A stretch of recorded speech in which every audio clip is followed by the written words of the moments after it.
Ya casi se cumplieron 2 años de la Segunda Guerra de Líbano e Israel todavía espera el retorno de los soldados Eldad, Reguev y Ehud Goldvaser, capturados por Hizbolá. El ejército dice que han sido aprendidas las lecciones de la guerra en las que 158 soldados y civiles murieron, que el entrenamiento de las tropas se ha incrementado y que millones de shekels han sido destinados a aumentar el poder y efectividad de las Fuerzas Armadas de Israel. Hizbolá por su parte ha mejorado sus capacidades, 40.000 misiles de corto y largo alcance integran su arsenal y sus operativos lentamente van regresando a las aldeas chiitas al sur del Líbano. El ex alto oficial de inteligencia Brigadier General retirado Efraim Lapid dialoga con Infolight TV sobre la presente situación.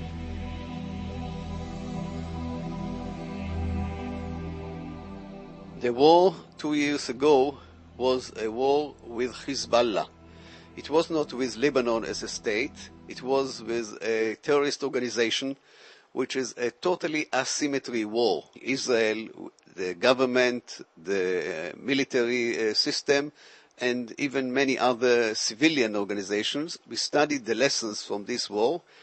I'm not expecting any war in the near future, but if, God forbid, we should have this chance, I'm sure that we are much more prepared now. Se espera que el intercambio de prisioneros con Hizbolá sea implementado en los próximos días, pero el precio que Israel pagará por el retorno de los soldados de reserva ha sido motivo de controversias.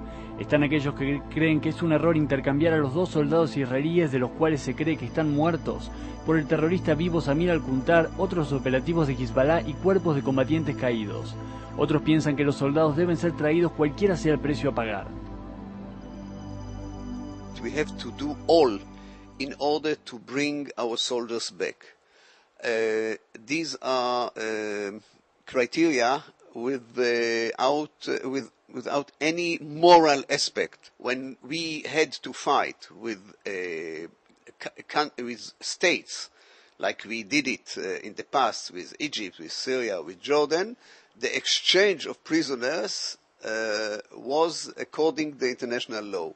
Now we are in a process of bargaining. It's very bitter, it's very unhuman, but that's the reality, and I think that we have to back the government in its very sensitive decision to bring the soldiers back in a reasonable price, and I think that the price, after all, is a reasonable price. Israel fracasó en sus esfuerzos por conocer el destino del aviador secuestrado Ron Arad y los 3 soldados desaparecidos en la batalla de Sultán Jacob durante la Primera Guerra de Líbano. Lapid cree que el Estado judío ha hecho todo lo posible, pero el hecho de que fracasó en lograr resultados concretos es señal de que lo posible no siempre es suficiente.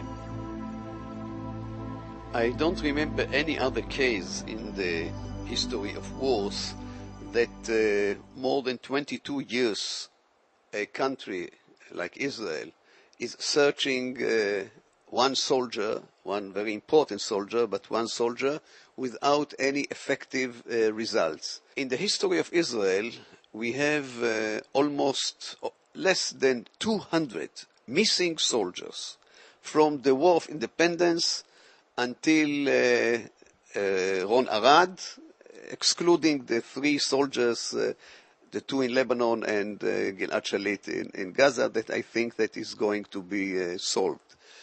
We don't remember those who are missing from the independence, the War of Independence and the Attrition War and the Yom Kippur War. We speak only about the last from the battle in Sultan Yaakov, which was also, of course, a very bitter case. La resolución 1701 del Consejo de Seguridad de la ONU, que sirvió para poner fin a 34 días de guerra, ha probado ser inefectiva. Los soldados Reguev y Goldvaser todavía no han sido devueltos, el flujo de armas a Hizbolá desde Irán y Siria continúa. La guerrilla ha logrado reabastecerse de misiles y ha formado una fuerza de soldados bien entrenados.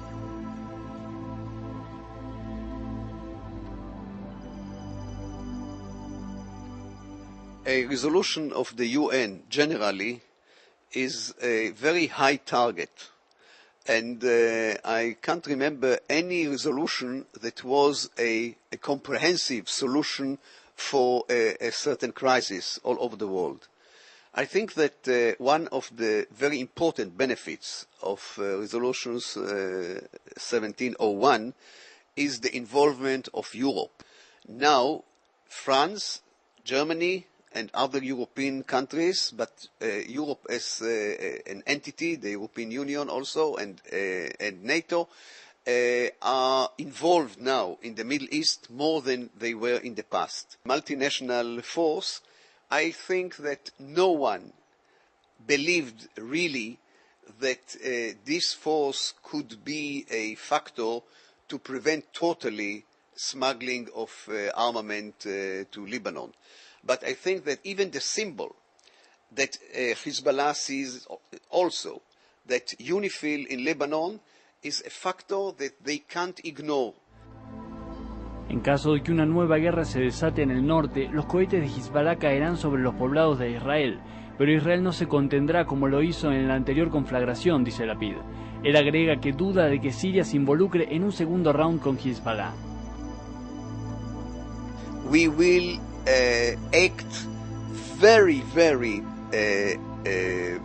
strong against Hizbollah and any other target. We limited ourselves in the past not to hit targets that were not directly connected with Hizbollah.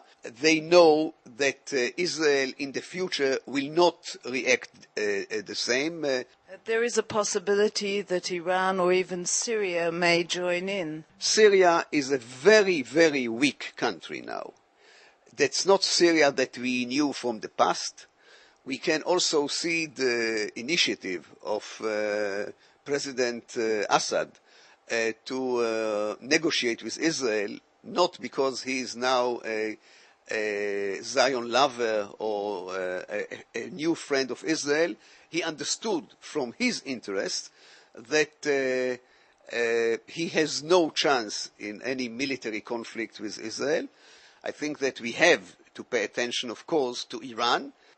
Hizbollah is strengthened directly and permanently, financially and militarily, of course, also politically, by Iran, and of course we have to take it into account. Hizbolá es una fuerza a considerar y mientras continúe recibiendo apoyo financiero de Irán, seguirá siendo una amenaza en la frontera norte de Israel. Mientras que los oficiales de las fuerzas de defensa y los funcionarios dicen que las lecciones de la guerra pasada han sido aprendidas, resta solo esperar que estas palabras no deban ser puestas a prueba en el futuro.